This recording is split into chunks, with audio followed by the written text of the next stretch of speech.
everyone, welcome to Avis Lifestyle. Avis Lifestyle சேனலை subscribe பண்ணலைன்னா கண்டிப்பாக சப்ஸ்கிரைப் பண்ணிக்கிங்க.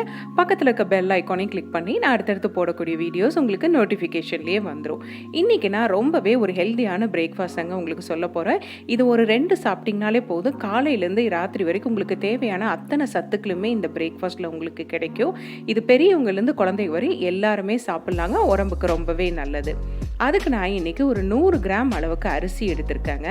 கூடவே 25 கிராம் அளவுக்கு துவரம் பருப்பும் 25 கிராம் அளவுக்கு உளுந்து எடுத்திருக்கேங்க. கொள்ளு நான் இன்றைக்கி ஒரு 10 கிராம் அளவு எடுத்திருக்கேங்க. வெள்ளை கொண்டக்கல்லையும் 10 கிராம் எடுத்திருக்கேன்.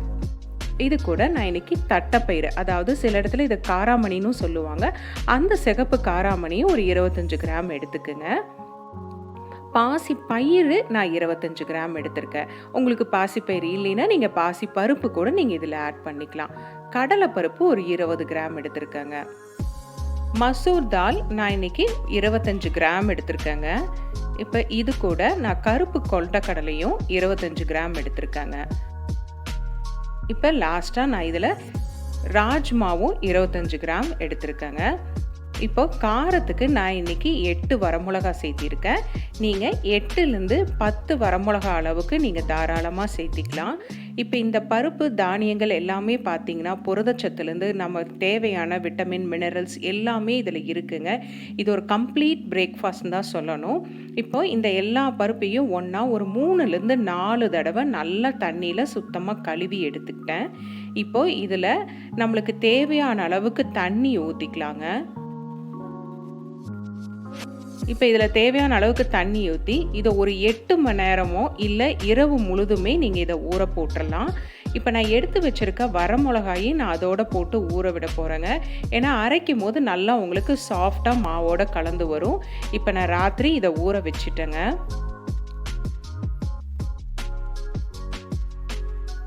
இப்போ அடுத்த நாள் காலையில் பார்த்தீங்க அப்படின்னா நம்ம போட்ட பருப்பு தானியம் எல்லாமே நல்லா ஊறிடுச்சுங்க. நம்ம ஊற வைக்க முன்னாடி இருந்த சைஸும் இப்பவும் பார்த்தீங்கன்னா எல்லாமே நல்லா டபுள் த சைஸ் ஆகிருக்கு. தோலுமே பார்த்தீங்க அப்படின்னா லைட்டாக பீலாகி வரும், அப்படின்னா நல்லா ஊறி இருக்குன்னு அர்த்தங்க. இப்போ இது எல்லாத்தையும் நான் இன்றைக்கி கிரைண்டரில் போட்டு அரைக்க போகிறேன். நீங்கள் மிக்சிலையும் தாராளமாக அரைச்சிக்கலாம். முதல்ல வரமிளகாயை போட்டு அரைச்சிட்டு அதுக்கப்புறமா இந்த பருப்புகள் எல்லாத்தையும் ஆட் பண்ணுங்க. இப்போ பார்த்தீங்கன்னா தெரியும், வரமிளகா பருப்பு எல்லாம் நல்லா அரைப்பட்டு நல்லா ப்ளஃபியாக வந்திருக்கு. இப்போ இதை நான் ஒரு பவுலில் மாற்றிட்டேங்க. நம்ம அரைக்கும் போது அவ்வளோவா தண்ணி ஆட் பண்ணல, நம்ம தேவைன்னா பின்னாடி ஆட் பண்ணிக்கலாம். இப்போ தேவையான அளவுக்கு உப்பு ஆட் பண்ணிக்கிங்க. நான் இன்றைக்கி நல்லா முருங்கைக்கீரையை கழுவி சுத்தம் பண்ணி வச்சுருக்கேன். அதையும் நம்ம இப்போ இதோட ஆட் பண்ணிக்கலாம். இன்றைக்கி நம்ம இதில் நிறைய பருப்புகள் ஆட் பண்ணியிருக்கனால வாய்வு தொல்லை வராமல் இருக்கிறதுக்கு நான் இதில் கொஞ்சம் பெருங்காயத்தூளும் ஆட் பண்ணியிருக்கேங்க. ஒரு 1/4 ஸ்பூன் அளவுக்கு ஆட் பண்ணிங்கன்னா போதும். இப்போ இது எல்லாத்தையும் தோசை பதத்துக்கு நம்ம நல்லா மிக்ஸ் பண்ணி வச்சுக்கலாம். தேவைன்னா கொஞ்சம் தண்ணியும் ஆட் பண்ணி நீங்கள் கலந்துக்கலாங்க. இப்போ கல் நல்லா சூடாயிருச்சு. இப்போ இந்த தோசை பார்த்தீங்க அப்படின்னா மித்த நார்மல் தோசை மாதிரி சன்னமாக வராதுங்க, கொஞ்சம் தடியாக தான் வரும் இந்த தோசை. சுற்றியும் மட்டும் இல்லைங்க, சென்டர்லேயும் கொஞ்சம் தாராளமாகவே எண்ணெய் விட்டுக்குங்க. ஃப்ளேம் லோலியே இருக்கட்டும். மேலே இருக்க லேயர் நல்லா கலர் மாறினதுக்கு அப்புறமா திருப்பி போட்டு ஒரு 30 செகண்ட்ஸ் லோ ஃப்ளேம்லேயே வச்சு வெந்ததுக்கப்புறம் எடுத்துக்கலாங்க.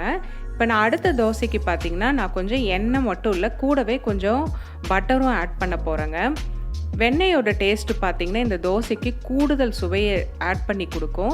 அது மட்டும் இல்லாமல் நம்ம வயிற்றில் வரக்கூடிய புண்கள்லேருந்து பல வியாதிகளுக்கு வெண்ணெய் ரொம்பவே நல்லது.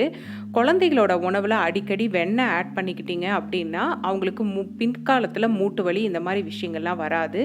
இது ஒரு பர்ஃபெக்ட் ஹெல்த்தியான பிரேக்ஃபாஸ்ட்டுங்க. கண்டிப்பாக இது உங்கள் வீட்டில் செஞ்சு பார்த்துட்டு எப்படி இருக்குன்னு என்னோட கமெண்ட் செக்ஷனில் சொல்லுங்கள்.